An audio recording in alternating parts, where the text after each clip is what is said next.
2026-27 academic year కి admissions ని ఆహ్వానిస్తుంది పల్లవి engineering college. నాక్ ఏ గ్రేడ్ గుర్తింపు, అత్యాధునిక మౌలిక సదుపాయాలు, 91% పైగా ప్లేస్మెంట్ సక్సెస్ రేట్ తో టాప్ ఎంఎన్సీ కంపెనీలో ఉద్యోగ అవకాశం. అడ్మిషన్ల కోసం 9247528134, 9247528135 నంబర్స్ ని ఈ రోజే సంప్రదించండి. నమస్తే, welcome to Pallavi educational channel. ప్రస్తుతం మనం ఉప్పల్లో ఉన్నటువంటి signature IAS academy RS Reddy గారితో ఉన్నాము. రీసెంట్గా జరిగిన ప్రిలిమ్స్ ఎగ్జామ్ గురించి, అలాగే రాబోయే మెయిన్స్ ఎగ్జామ్ గురించి మరిన్ని విశేషాలు వారిని అడిగి తెలుసుకుందాం. నమస్తే సార్. నమస్తే మేడం. సార్, ఈసారి మెయిన్స్కి ఎలా సన్నద్ధం అవ్వాలంటారు ఆస్పిరెంట్స్? మెయిన్స్ మనకి ఆగస్ట్లో ఉందండి. సో ఇప్పటికే యూపీఎస్సీ ప్రిలిమ్స్కి సంబంధించి ప్రొవిజనల్కి ఇచ్చింది కాబట్టి స్టూడెంట్స్ ఎవరైతే బెటర్గా స్కోర్ చేశామో అనుకున్నటువంటి స్టూడెంట్స్ ఉంటారో వాళ్ళు ఎక్కువగా టైం వేస్ట్ చేయకుండా, అంటే టైం వేస్ట్ చేయకుండా అనే వర్డ్ కంటే కూడా టైంని మ్యాక్సిమం యూటిలైజ్ చేసుకునే విధంగా optional and general studies preparation start చేయాల్సి ఉంటుంది. ఇక్కడ మొన్నటి వరకు ప్రిలిమ్స్ కోసము హిస్టరీ, జోగ్రఫీ, ఆ తర్వాత ఎకానమీ, అట్లాగే polity, environment, science and technology ఇలాంటి సబ్జెక్ట్స్ చదివి ఉంటారు. కానీ ఆప్షనల్, ఎథిక్స్ వీటిపైన దాదాపు జనవరి, ఫిబ్రవరి ఆ టైంలోనే వీటి ప్రిపరేషన్ మీరు ఆపేసి ఉంటారు. కాబట్టి ఆప్షనల్ నుంచి, ఎథిక్స్ నుంచి, అట్లాగే జనరల్ ఎస్సే నుంచి ప్రిపరేషన్ స్టార్ట్ చేయడం అనేది ఖచ్చితంగా మీరు దృష్టి పెట్టాల్సినటువంటి విషయం. ఎందుకంటే చాలా కాలం కిందట ఈ సబ్జెక్ట్స్ చదివాము అండ్ ఇప్పుడు ఈ మెయిన్స్ ఎగ్జామినేషన్లో వీటికి దాదాపుగా మనకు ఒక 1000 మార్క్స్, రఫ్లీ 500 ప్లస్ 250 అండ్ 250, ఒక 1000 మార్క్స్ ఇక్కడే ఉన్నాయి. కాబట్టి ఈ సబ్జెక్ట్స్ పైన ఫోకస్ చేయండి. దెన్ నెక్స్ట్ లెవెల్ వచ్చేటప్పటికి మనకి ప్రిలిమ్స్లో సంబంధం లేకుండా మెయిన్స్లో ఎక్స్క్లూజివ్గా ఉన్నటువంటి సబ్జెక్ట్స్, అవి మీకు ఆల్రెడీ చాలా త్వరగా క్విక్ రివిజన్ ఫార్మాట్లో వాటిని కంప్లీట్ చేసగలుగుతాము.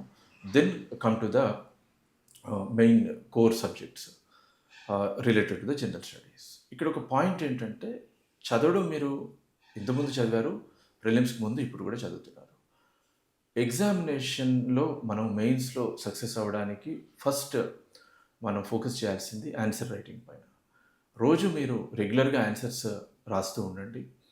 డైలీ ఆన్సర్స్ ప్రాక్టీస్ చేయడం వల్ల మీరు వీకెండ్లో టెస్ట్ సిరీస్ అవి రాసినప్పటికీ కూడా ఆన్ యువర్ ఓన్ అయినా డైలీ ఆన్సర్స్ రాయండి. ఈ ఆన్సర్ రైటింగ్, మీ స్పీడ్, మీరు అట్లాగే మీరు ఆన్సర్ని ఫ్రేమ్ చేసే విధానము, ఇవన్నీ మీకు మెయిన్స్లో మెరిటోరియస్ మార్క్స్ని అవార్డ్ చేసేలాగా ఉపయోగపడతాయి. నేను ఎవ్రీ ఇయర్ అబ్జర్వ్ చేస్తుంటాను, చాలామంది స్టూడెంట్స్ ఈ 3 అవర్స్లో క్వశ్చన్ పేపర్ కంప్లీట్ చేయలేకపోవడం అనే ఒక ఇబ్బందిని ఫేస్ చేస్తారు. అంటే say for example general studies పేపర్లో ఒక జనరల్ స్టడీస్ 3 అనుకుందాము, 20 క్వశ్చన్స్ ఉన్నాయి. 20లో 15-16 వరకు రాయగలగడము, మిగతావి కంప్లీట్ చేయలేకపోవడము.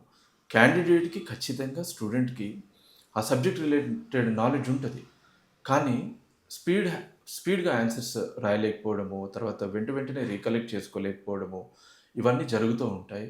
సో వీటన్నిటిని అవాయిడ్ చేసి కాంప్రహెన్సివ్గా ఆన్సర్స్ రాయాలి, మొత్తం ఎంటైర్ ఆన్సర్స్ అన్ని, క్వశ్చన్స్ అన్నీ ఆన్సర్ చేయాలి అంటే ఇప్పటి నుంచి మీరు ఆన్సర్ రైటింగ్ పైన ఫోకస్ చేయండి.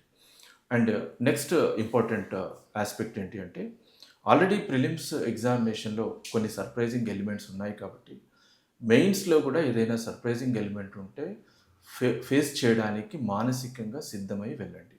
ఈ పాయింట్ ఎందుకు చెప్తున్నాను అంటే, మొన్న ప్రిలిమ్స్లో కూడా బాగా చదివినటువంటి స్టూడెంట్స్ కూడా కొన్ని సందర్భాల్లో వాళ్ళు పేపర్ చూడగానే తెలియకుండానే స్టన్ అయిపోయారు. అంటే ప్యాటర్న్ చేంజ్ అవ్వడం వల్ల కొంచెం నర్వస్కి గురయ్యారు. అలా కాకుండా మీరు ముందే మానసికంగా ప్యాటర్న్ ఎలా ఉన్నా, ఎలాంటి సర్ప్రైజింగ్, ఎలాంటి ఎలిమెంట్ ఉన్నా కానీ నేను ఫేస్ చేయడానికి సిద్ధంగా ఉన్నాను, వెంటనే తేరుకొని ఫేస్ చేయగలుగుతాను అనేది ముందే సన్నద్ధమైతే ఖచ్చితంగా మీరు మెయిన్స్ కూడా బాగా పర్ఫామ్ చేయగలుగుతారు. అట్లాగే ఎథిక్స్, ఆప్షనల్ అండ్ జనరల్ స్టడీస్లో ఉన్నటువంటి పేపర్స్ 1, 2, 3, 4 ఒక సెగ్మెంట్ అనుకున్నప్పుడు, జనరల్ ఎస్సే రాయడానికి మీకు ప్రత్యేకమైనటువంటి స్కిల్ అవసరం అవుతుంది. అది మీకు తెలుసు. యూపీఎస్సీలో మనము 125 మార్క్స్కి అట్లాగే ఈచ్ ఎస్సే 125 మార్క్స్, దట్టు 3 అవర్స్లో 2 ఎస్సేస్ రాయాల్సి ఉంది కాబట్టి ఇప్పటివరకు మీరు ఎస్సేస్ రాయకపోయి ఉంటే ఖచ్చితంగా మీరు ఇక నుంచైనా ఎస్సే గురించి ఇంకా నేను సిలబస్ కంప్లీట్ చేసిన తర్వాత రాస్తాను, తర్వాత ఆప్షనల్ అండ్ అట్లాగే జనరల్ స్టడీస్ పైన కమాండ్ వచ్చిన తర్వాత రాస్తాను అనుకోకుండా ముందు మీరు ఎస్సేస్ రాయడం ఇంపార్టెంట్. దీనికి ఉన్నటువంటి ఒక better solution previous year question papers నుంచి జనరల్ ఎస్సే టాపిక్స్ తీసుకొని అవి రాస్తూ ఉండండి. ఇది మీకు ఖచ్చితంగా యూస్ఫుల్గా ఉంటుంది. ఇలా ఒక ఇండివిజువల్ ప్లాన్ ప్రిపేర్ చేసుకొని ఒక ఆర్గనైజ్డ్గా కన్స్ట్రక్టివ్గా వెళ్ళడం వల్ల ఖచ్చితంగా సక్సెస్ అవుతారు. All the best. చూసారుగా, ఈసారి జరిగిన ప్రిలిమ్స్ ఎగ్జామ్స్ చాలా టఫ్గా వచ్చింది.